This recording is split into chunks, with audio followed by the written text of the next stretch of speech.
Hola Alejandro, ¿qué tal? Muy bien. Qué gusto tenerte con nosotros. Bienvenido a este espacio lleno de aprendizaje y crecimiento. Sabemos que detrás de cada proyecto existe una gran historia, llena de inspiración y esfuerzo. Y hoy es un honor para mí que podamos descubrir un poco más sobre ti. Gracias por estar aquí. No, gracias a ustedes por invitarme. Hoy nos acompaña alguien verdaderamente especial. Él es un economista que ha sabido innovar en el mundo empresarial y además ha lanzado sus 2 primeros libros, Entre Camino y Maestros y Un negocio no es una empresa. ¡Qué título tan intrigante! ¿No cree? No podemos esperar para escuchar lo que hay detrás de estas obras y conocer su visión sobre el mundo de los negocios. Por favor, cuéntanos un poco más sobre ti. ¿Quién eres y a qué te dedicas? Muy bien. Mi nombre es Alejandro Francoelle. Soy economista hace ya 20 años, un poquito menos también. Me he dedicado toda mi vida a emprender, a hacer negocios, a formular diferentes tipos de proyectos. He tenido la oportunidad de asesorar y participar de proyectos pequeños, grandes, medianos, de mucho impacto innovador, y otros no tanto, pero que sí resuelven problemas sociales. Fui docente durante 15 años y hoy estoy en un proyecto que me tiene bastante motivado, que es la escritura. Bueno, en relación al emprendimiento y a la innovación, ¿cómo y por qué decides emprender? Yo creo que soy de esas personas que nacieron emprendedores. En mi infancia, por ejemplo, mis padres me daban un dinero para comprar la merienda del día, y en vez de comprar, qué sé yo, un zumo y un bizcocho, o qué sé yo, un bocadillo, lo que hacía era comprar cosas más económicas y las vendía dentro del curso o del colegio. Y eso me llevó a poco a dar a entender que el comercio y las cosas y el flujo económico se mueven porque alguien muchas veces compra algo para después venderlo a quien lo necesita en una circunstancia distinta. Y con una necesidad diferente también. Por ende, desde ese momento yo creí que mi rol en el mundo era emprender o ser empresario, qué sé yo. Cumplí la mayoría de edad y seguramente fue al día siguiente de mi cumpleaños mi primera factura, era muy poco antes. Por lo tanto, de alguna forma yo nací emprendedor y tomé este camino simplemente porque lo encuentro fascinante. Me parece genial. ¿Qué fue lo que te motivó a tomar este camino y empezar tus propios proyectos? Yo creo que la necesidad de nunca estar quieto. La acción. Me gusta actuar, me gusta hacer las cosas, no que me lleguen, me gusta construirlas, me gusta desarrollarlas. Por lo tanto, yo no era capaz, de verdad, no era capaz de ver la vida sin que yo metiera mis manos en algo, sin que yo realmente ejecutara una acción que yo pensaba, sin que yo llevara a cabo una idea. Por lo tanto, la motivación netamente parte por la inquietud de hacer cosas, Y cuando además vi que mis acciones tenían un impacto en la gente, tenían un impacto en un cliente, que le generaba un beneficio, yo lo sentía con una gratificación increíble. Genial.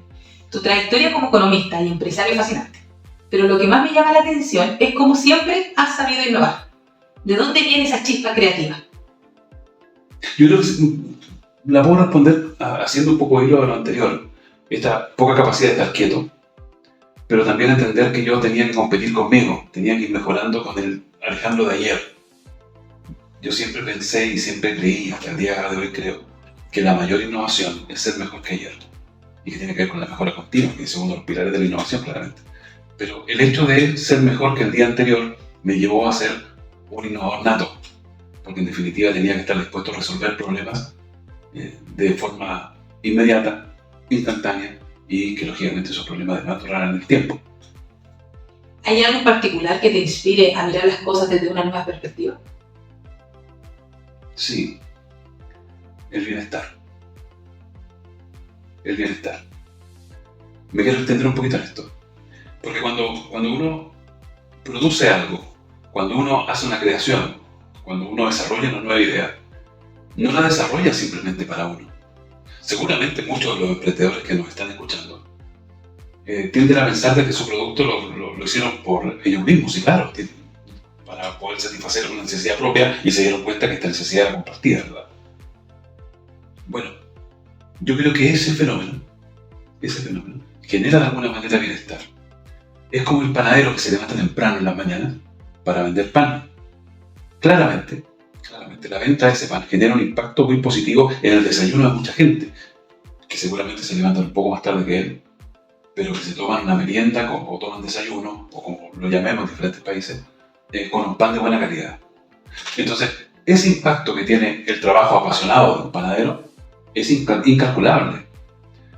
Pero en el fondo genera bienestar en el cliente. Y de alguna manera, ¿cuál es el motor o qué es lo que me mueve a mí? Es eso. Es generar un bienestar o resolver un problema, resolver un dolor. Claramente yo no soy médico, yo no tengo la cura para el cáncer, pero si puedo contribuir de alguna manera para que las personas puedan satisfacer las necesidades que lógicamente están en mi mano, lo voy a hacer y voy a trabajar todos los días para eso. Entiendo. En tus libros exploras dos caminos aparentemente distintos. Uno muy personal, Entre Caminos y Maestros, y otro mucho más práctico, En un negocio no es una empresa. ¿Cómo conectas estas dos dimensiones en tu vida? Lo que pasa, seguramente este tema lo trataremos más adelante, pero dentro de la planificación, o lo que yo denomino mi plan de vida, estaba más o menos estipulado que en esta fecha, más o menos bordeando mis 40 años, yo iba a desarrollar un libro. En el momento que lo planteamos hace varios años atrás, no estaba la claridad del tema, ¿verdad? Sin embargo, cuando ya nos fuimos acercando ya al momento de que se tenía que cumplir esa planificación, desarrollamos el primer libro, que se llama Entre Caminos y Maestros, y que en el fondo grafica que, en palabras simples, yo puedo aprender de cualquier persona siempre y cuando yo tenga la disposición de aprender. Por lo tanto, alguien me tiene que enseñar, quien sea, lo que sea. Por lo tanto, este libro responde de alguna forma el qué y el quién, que dentro de la administración es súper importante, dentro del marketing es súper importante. Pero me falta el cómo. Por lo tanto, yo iba a hacer un libro que englobara estos dos elementos. Sin embargo, me iba a quedar un libro un tanto denso, quizás no tan cómodo de leer. Entonces preferimos separarlos, para que uno explicara el qué y el quién, y el otro explicara el cómo. Por lo tanto, Entre Caminos y Maestros es en definitiva estas personas que tenían que aprender de mí, pero al final del día me terminaron enseñando. Y el segundo libro, Un negocio no es una empresa, grafica el método, grafica lo que yo les tenía que enseñar a estas personas, que en el fondo terminaron enseñando. ¿Y cómo te ha influido en tu carrera como empresario y economista? Estos dos mundos. Porque en definitiva uno cuando se vuelve emprendedor y cuando se vuelve empresario, entre comillas, y lo digo entre comillas porque lógicamente hay parte de mi libro que indican que uno no necesariamente es empresario cuando tiene negocios, y uno cuando tiene negocios no necesariamente es empresario. Pero ¿cómo influye en esto? Influye de una manera muy positiva, puesto que al final del día uno tiene que estar pendiente no de resolverse sus problemas. A ver, yo siempre soy un convencido de que uno tiene la fortuna muchas veces de encontrar el conocimiento, uno tiene la fortuna de estar en lugares donde no es tan fácil llegar. Hablo, por ejemplo, sobre todo en mis tiempos en la universidad. Sin embargo, si yo tengo una cantidad de certificados, títulos y diplomas, si no soy capaz de resolver problemas, la verdad es que no sirven para nada la cantidad de diplomas que yo pueda tener.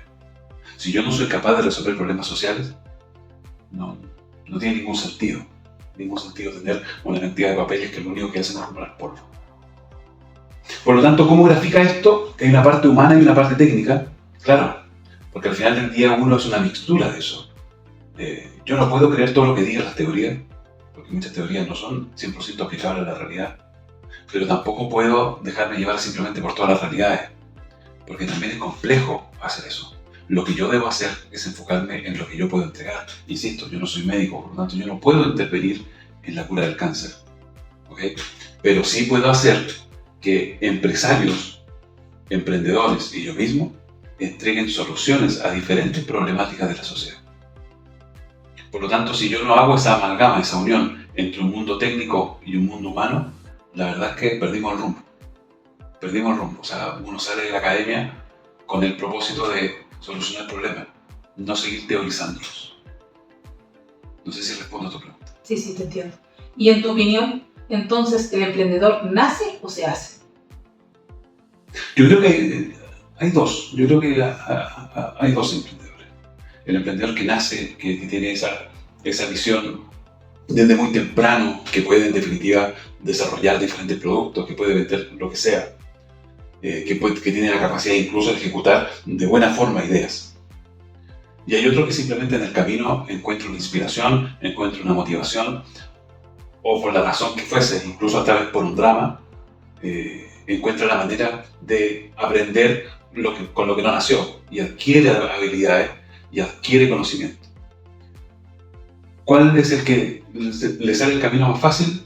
No, eso es circunstancial. Yo creo que hay muchas cosas que los dos tienen bastante buenas y los dos pueden complementarse mucho, ¿ya? Lo importante de esto es saber lo que uno está haciendo, lo importante es conocerse, lo importante es saber que en definitiva cuáles son las habilidades que yo tengo, por ende cuáles son las habilidades que son atractivas para la otra persona y con qué habilidad yo cuento para resolver los problemas. Ese es el asunto. Pero insisto, si una persona dice que no nació para ser emprendedor, pero es capaz de desarrollar una idea, tiene un camino avanzado. Y tiene un potencial para convertirse en emprendedor. Genial. Y ahora en relación a los libros, sobre tu libro. Entre caminos y maestros, este título me intriga profundamente.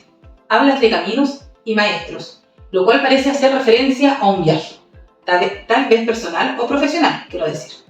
¿Qué te llevó a escribir este libro? Esta fue una maravilla, porque durante 15 años yo hice clases, pero no solamente en aulas normales, podríamos decir, o en aulas estandarizadas, o aulas corrientes, si quieres.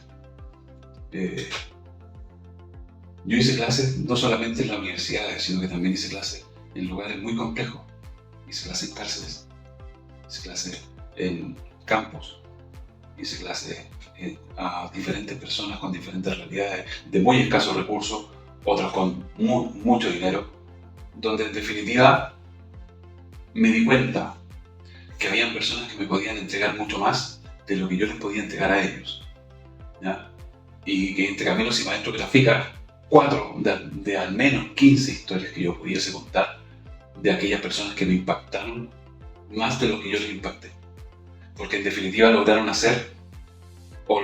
plasmar no solo lo que yo les enseñaba, sino que lograron hacer mucho más de lo que yo les enseñaba, porque les pusieron ese componente humano que hablábamos recién. Despertaron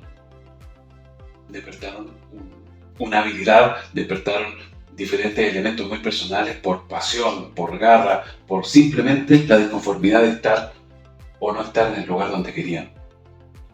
Eso es lo trascendente para mí. Entonces, ¿qué te llevó a escribir este libro? De alguna manera, primero hacer un homenaje a esta persona.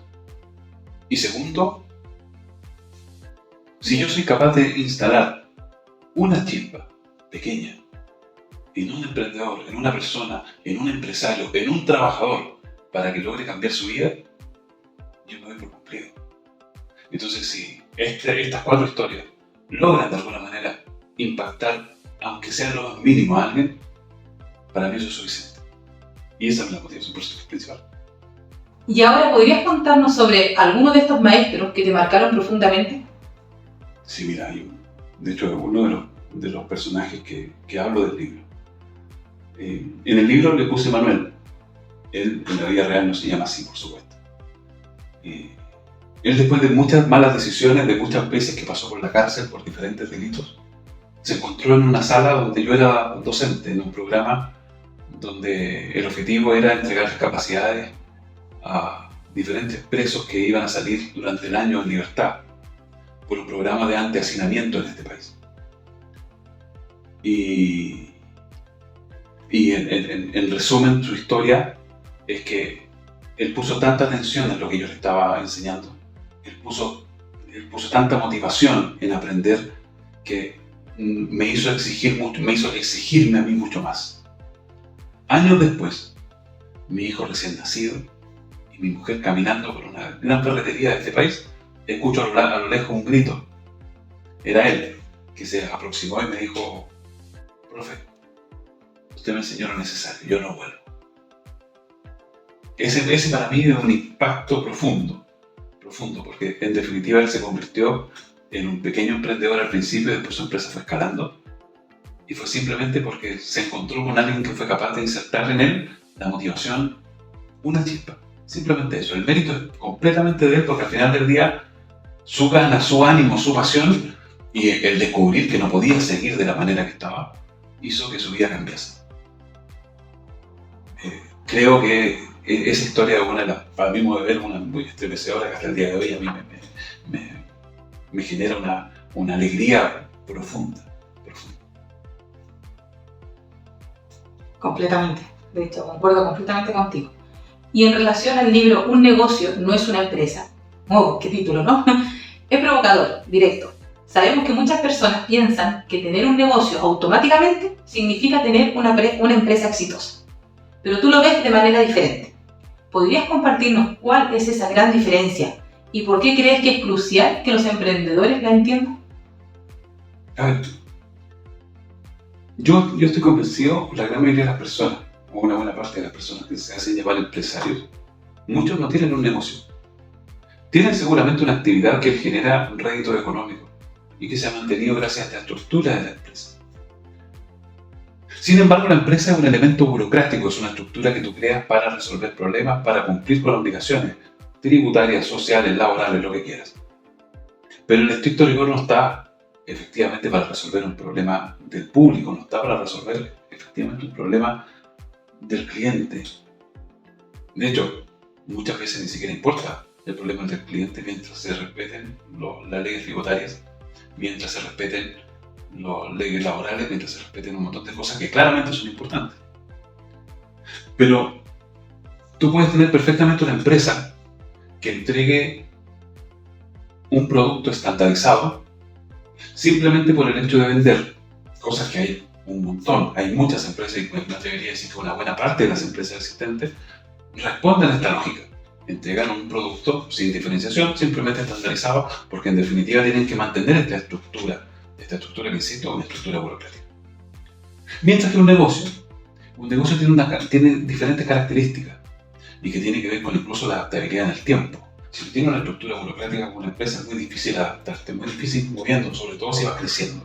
Mientras que los negocios son en definitiva una actividad que de alguna forma responde hacia el cumplimiento de la satisfacción de un cliente o la necesidad de un cliente. Por lo tanto, yo me tengo que preparar para entregar un producto o un servicio que satisfaga a un cliente. ¿Cuál es la diferencia en el tiempo? Es que el negocio yo lo puedo proyectar porque voy a ser capaz de modificar y cambiar ante las necesidades de la sociedad, ¿verdad? Mientras que la estructura de la empresa muchas veces nos limita a eso. Yo con esto no estoy diciendo que hay que evadir impuestos, no estoy diciendo que hay que hacer diferentes cosas o que son incompatibles. No, lo que yo estoy diciendo con esto es que yo me tengo que enfocar en mis actividades, es que mi negocio sea negocio. De hecho, mi abuelo tenía un dicho bastante curioso que decía: el negocio es negocio hasta que es negocio. Me costó varios años entender esto. ¿Pero qué significa? Significa que si yo tengo un negocio, lo que yo tengo que velar es que todos los participantes de ese negocio, tanto internos como externos, se vean beneficiados de esto. Por ende, para todos sea negocio. Porque si deja de ser negocio para uno, en el fondo, deja de ser negocio. Por lo tanto, esta lógica a mí me lleva a decir: mira, si tú tienes algo que te genera dinero, perfecto, y vives de eso, fantástico, pero tienes que estar muy atento ante no solamente los cambios de la sociedad, sino que ante la intervención de todas las personas que viven de esto o que se relacionan de esto. Por lo tanto, la diferencia radica no solo en esta estructura burocrática, sino que en el énfasis que yo le coloco al desarrollar cualquier actividad. El énfasis que yo le tengo que ejercer sobre cualquier actividad tiene que ver con la resolución de un problema. Y esa resolución de un problema tiene que ser beneficiosa para todos los que actuamos. Perfecto. No sé si respondo tú. Sí, completamente. En el libro también habla sobre la importancia de la sostenibilidad y la responsabilidad social en los negocios. Sabemos que cada vez es más esencial para las empresas ser responsables con su entorno. ¿Cómo crees que los emprendedores pueden incorporar estos principios en sus proyectos sin comprometer la rentabilidad? Buena pregunta. que no es tan simple de responder. A ver, un emprendedor que tiene un negocio, tal como lo decía con la pregunta anterior, debe entender que hay un sinnúmero de participantes dentro de este negocio. Inclusive aquellos que ni siquiera tocan la puerta de su local, si tuviese local comercial o su oficina. Y lo debe entender por varias razones, porque al final del día un negocio se relaciona con un entorno. Ese entorno puede facilitar tu negocio o lo puede complicar.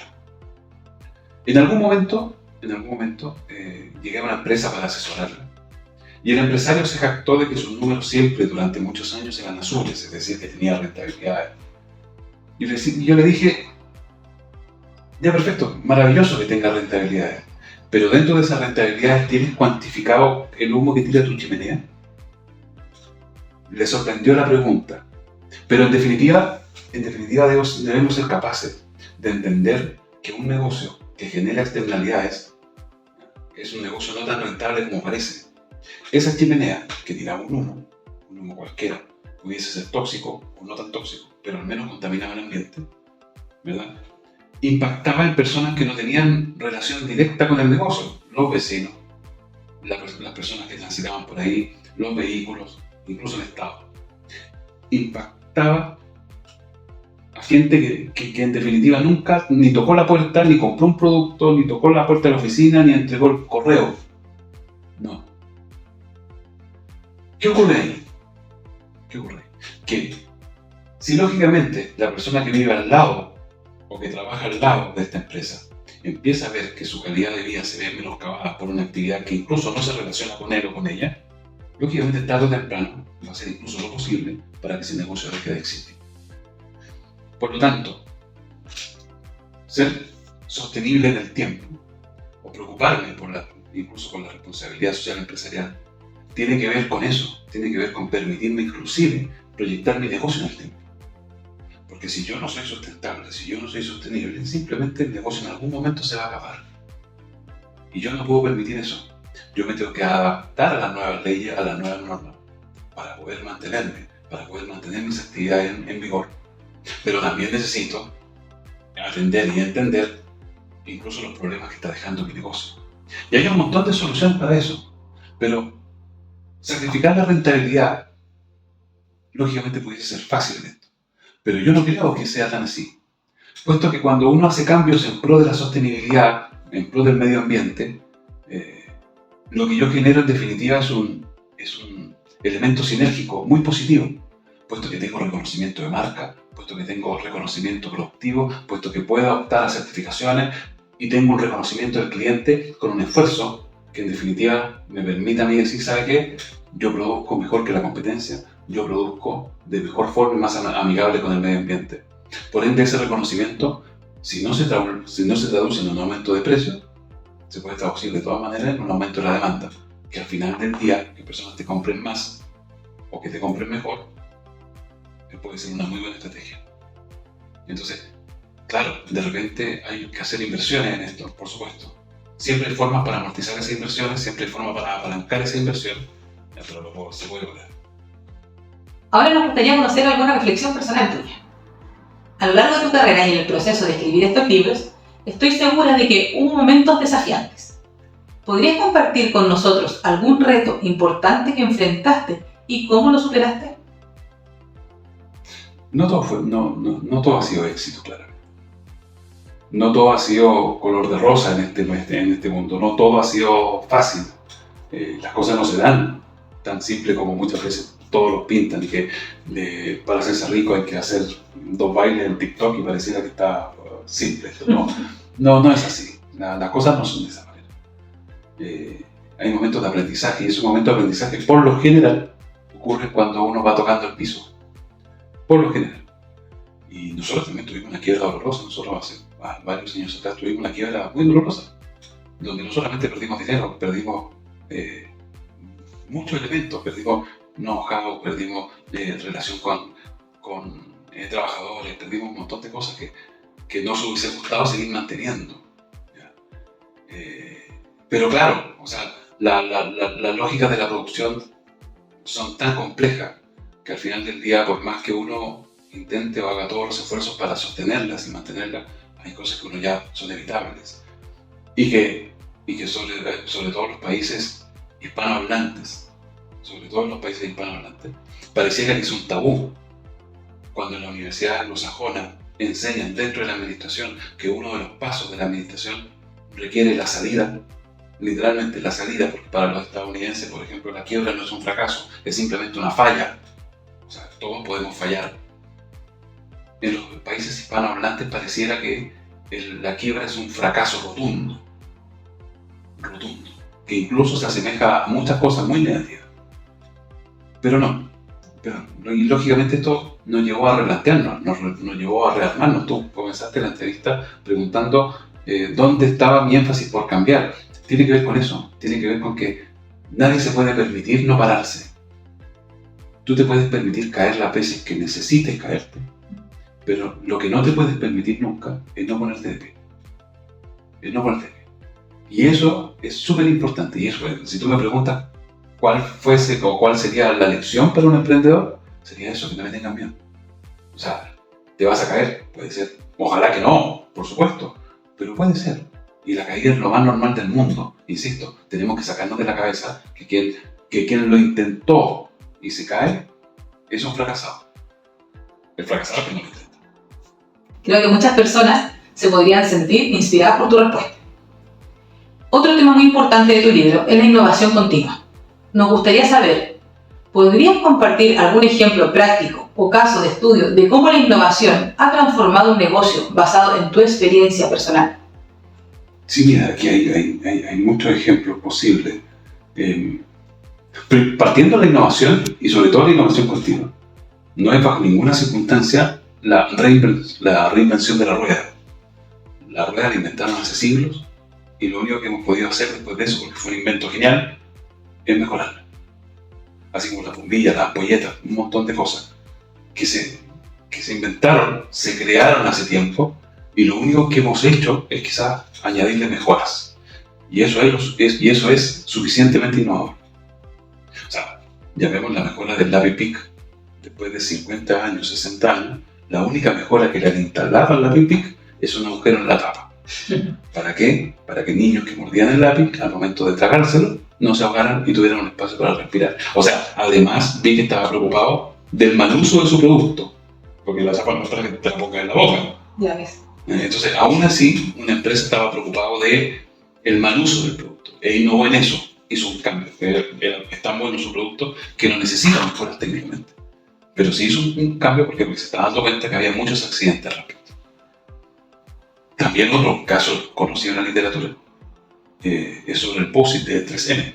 O sea, estaban buscando un pegamento de baja adherencia, lo hicieron muy de baja adherencia y quedó ahí estancado en el tiempo hasta que uno de los diseñadores dijo: oye, estoy buscando algo para poder señalar las hojas de mi testamento, de mi Biblia. Y encontró el POSIT y lo ocupó como banderita. Y ahí diseñaron esto, lo lanzan al mercado con temor, pensando que no iba a tener entrada, pensando que no se iba a vender, y fue un éxito.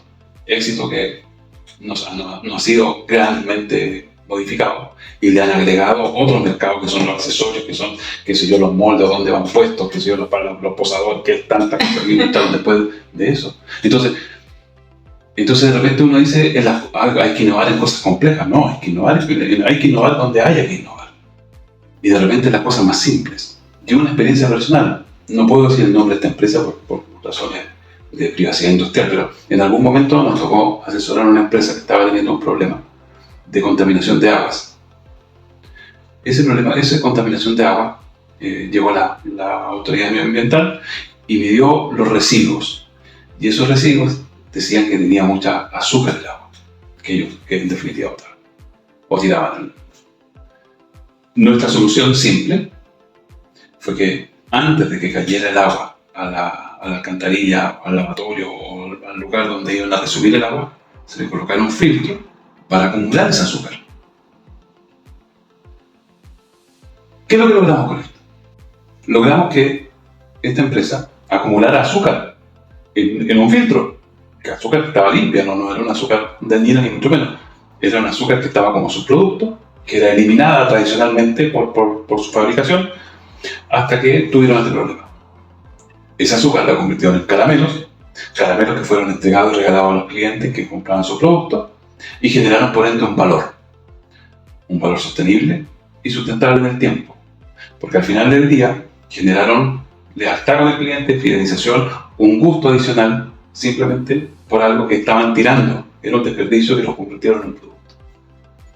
Ahí hay innovación pura y dura. Pero tú me dices, no, pero fue innovación. Al final tuvieron un cambio simplemente instalando, comillas, una malla. Comillas, porque lógicamente fue algo un poquito más complejo, pero creo que lo entiendes de esa manera. Instalaron una malla que en definitiva les permitió tener un nuevo producto y generar o eliminar un problema, por lo tanto, sustentar una mejora que hizo su negocio sostenible. Y que sin duda les trajo nuevo éxito. No, y nuevos beneficios, sin lugar. Completamente. Y para ti, ¿qué es el éxito? Me encantaría saber cómo lo defines y qué significa en tu vida y carrera. Buena pregunta, fíjate. Yo no creo que el éxito tenga un fin, porque no creo que el éxito sea un fin. Pero sí creo que el éxito es un inicio. ¿Cuál es el inicio del éxito? Que tú seas capaz de hacer lo que quieras hacer. Que tú seas capaz de hacer algo para lo que tú naciste. Que seas capaz de desarrollar lo que aprendiste. Para mí, modo de ver, ese es el principio del éxito. El éxito, muchas veces las personas, y de alguna manera también uno en algún momento lo hizo, se mide o se define por una suma de dinero, o la estabilidad laboral, o diferentes cosas. Quizás la salud podría ser una vida exitosa si tienes salud, por los cercanos, la familia, ¿verdad? Pero en este contexto, en el contexto de esta entrevista, creo que no es el dinero, no es la suma, no es una cifra, sino que más bien es la capacidad de hacer lo que a uno realmente le gusta. Creo que ese es el desarrollo propiamente tal del éxito, es el inicio del éxito. El inicio del éxito está en poder hacer lo que uno lo hace vivir. Y tiene que ver con el desarrollar tu pasión. Porque para eso tú tuviste que haber tenido un camino no menor, de conocerte, de saber quién eres, de salir a buscar.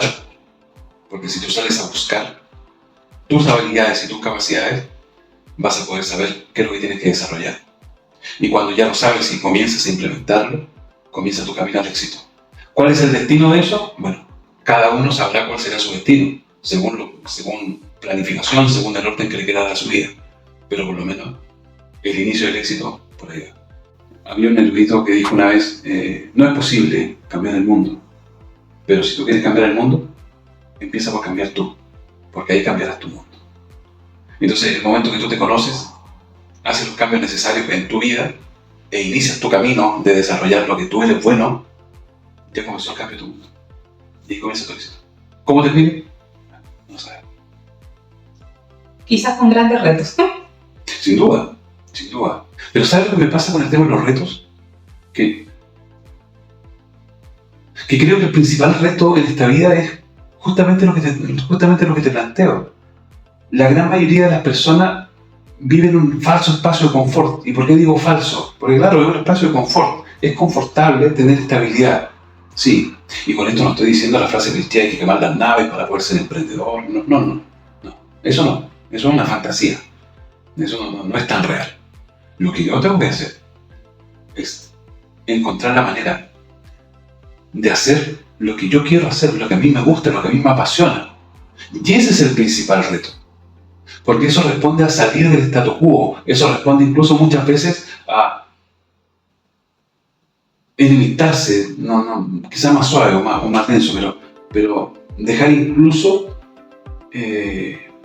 desilusionar, comillas, a personas que esperaban de ti otra cosa. No, yo quiero que mi hijo sea médico. Puta, pero tal vez el niño es feliz siendo pintor, pues.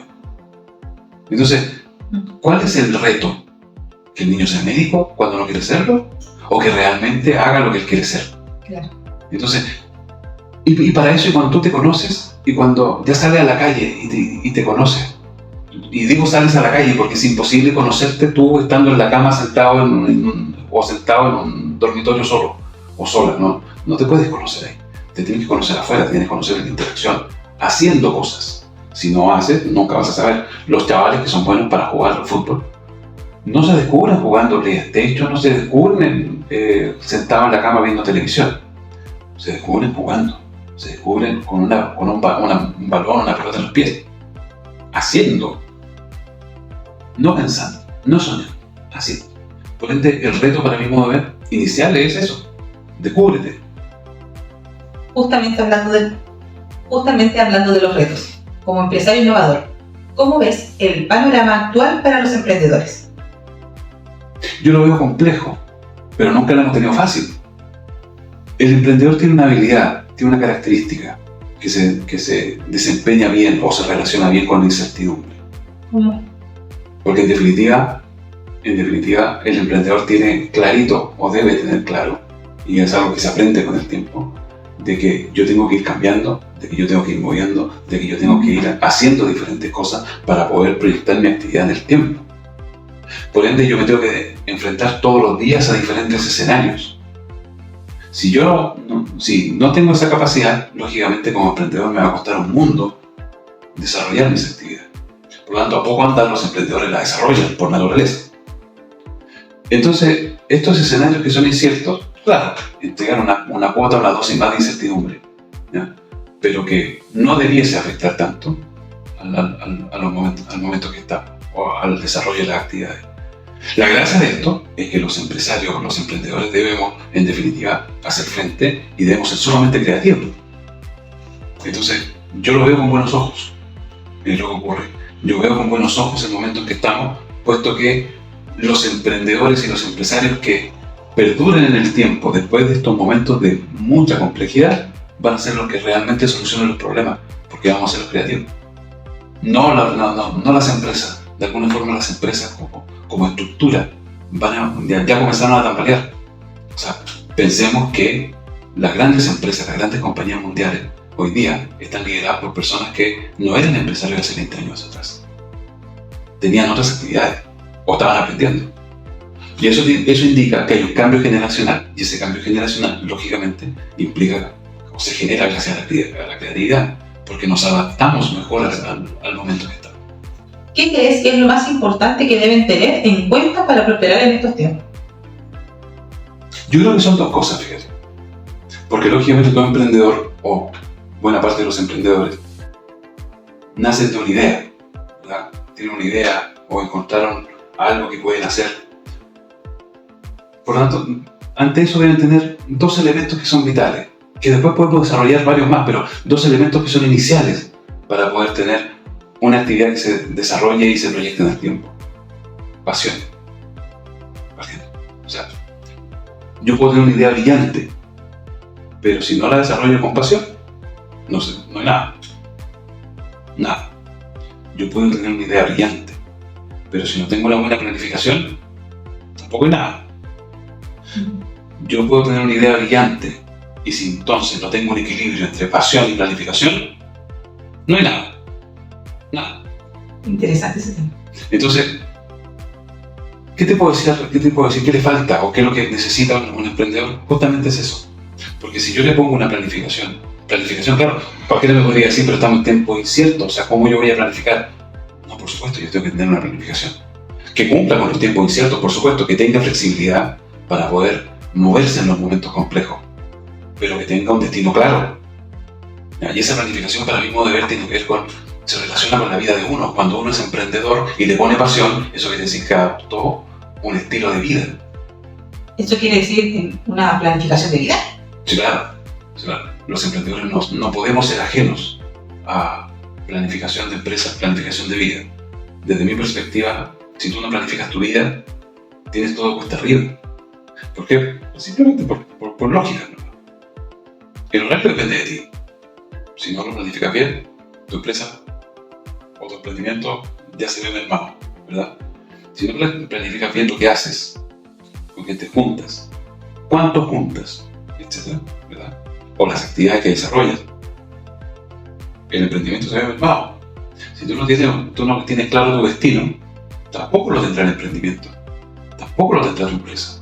Y eso, lógicamente, va a sufrir la empresa, va a sufrir el negocio. El negocio no va a ser negocio si no está bien ordenado, no está bien estructurado, si no cumple con los elementos claros. Para ti, ¿cuáles serían los conceptos clave que sin duda varios emprendedores deben preguntarse en estos momentos para poder planificar su vida? Yo creo que uno tiene que estructurar su vida o el desarrollo de su vida en 4 lineamientos, 4 o máximo 5 lineamientos base que son transversales.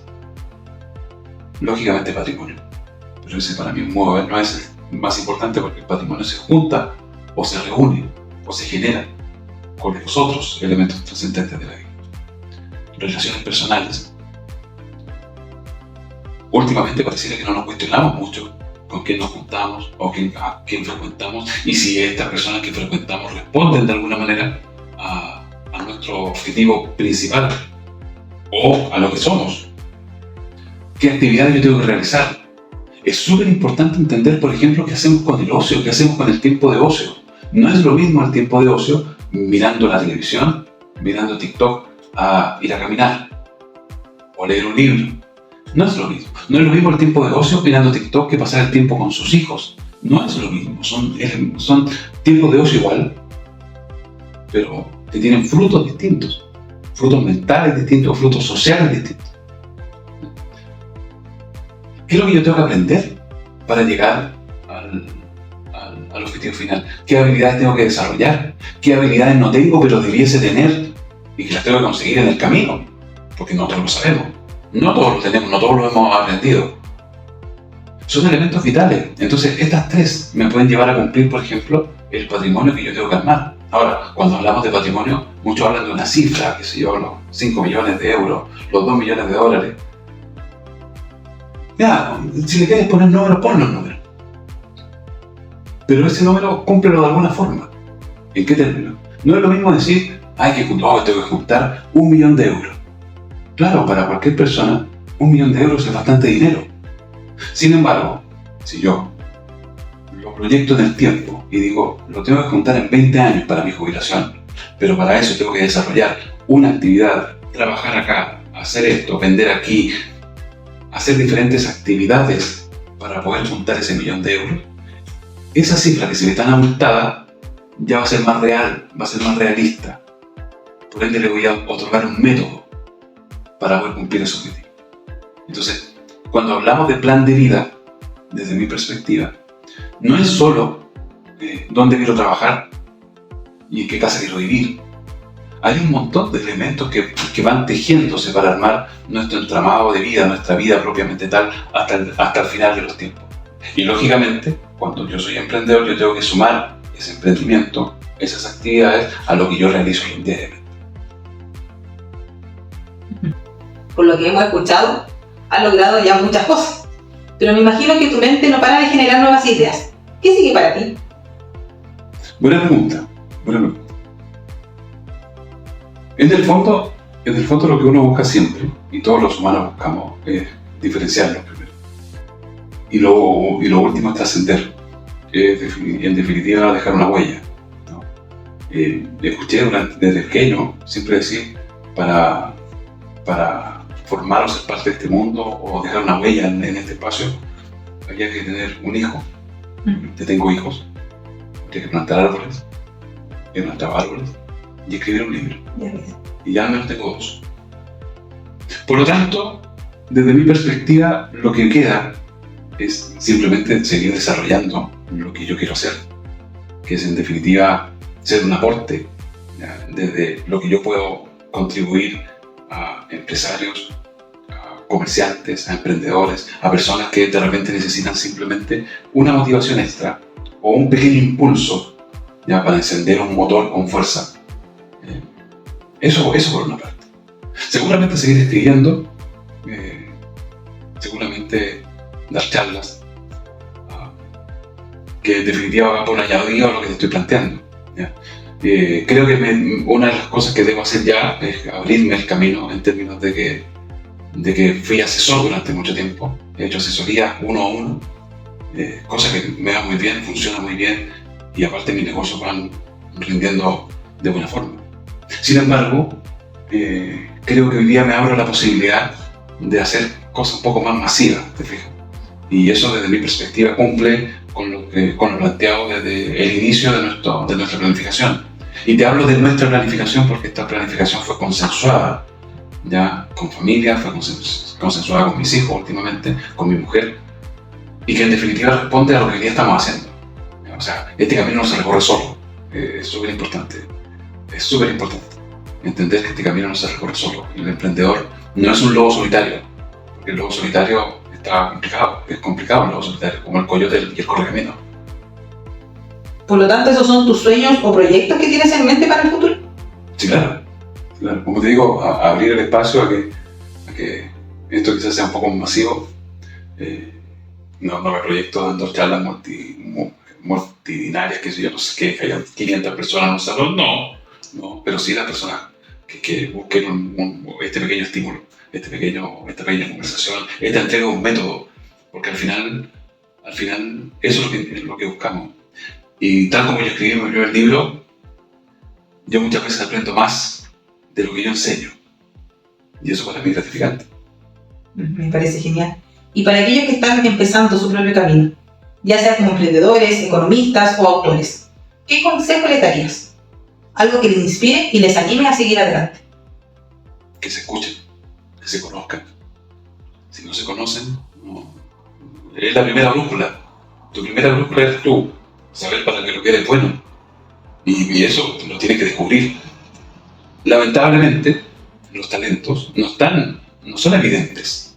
No están al mirarse al espejo. Bueno, excepto Miss Universo, que pudiesen tener, si pudiésemos llamar la belleza talento, perfectamente con don. Cada vez las tienen es visible su talento, su don, ¿verdad? Sus características. Pero los demás no tenemos ese talento listo, emergente como las flores. No es así. No es así. Para saber para lo que yo soy bueno, tuvimos que salir a la calle, tenemos que salir a la calle, tenemos que enfrentarnos al público, tenemos que viajar, tenemos que ver, tenemos que mirar, tenemos que contemplarnos cómo funcionamos al resto, tenemos que trabajar en equipo, tenemos que ver cuáles son nuestras características, tenemos que tomar riesgos. Eso, para mí, es la base para el desarrollo de toda actividad, si yo quiero ser exitoso en ello. Si yo quiero cumplir con objetivos, si yo quiero cumplir metas, si yo quiero lograr impactar, tengo que al menos conocerme. Y para eso me tengo que arriesgar. Para eso no me tiene que importar el que dirán, no me tiene que importar el si fracaso. El fracaso no vale. Aquí vale la falla. Me equivoqué, perfecto. Me paro, sigo. Me equivoqué otra vez, me paro, sigo. Llegará un momento que no te equivocarás. Llegará un momento en que no fallarás. Así de simple. Y aunque te digan, pero ya fallaste de nuevo, no importa. Al menos lo intentas. Por lo general, quien está arriba tuyo nunca se va a reír de ti si fallaste. Por lo general, el que nunca ha intentado nada es el que se ríe por tu fallo. Qué inspirador realmente. Muchas gracias. Y de verdad ha sido un placer charlar contigo. Me llevo tantas ideas inspiradoras de esta conversación y estoy segura de que tanto tus libros como tu manera de ver la vida han tocado muchos corazones hoy.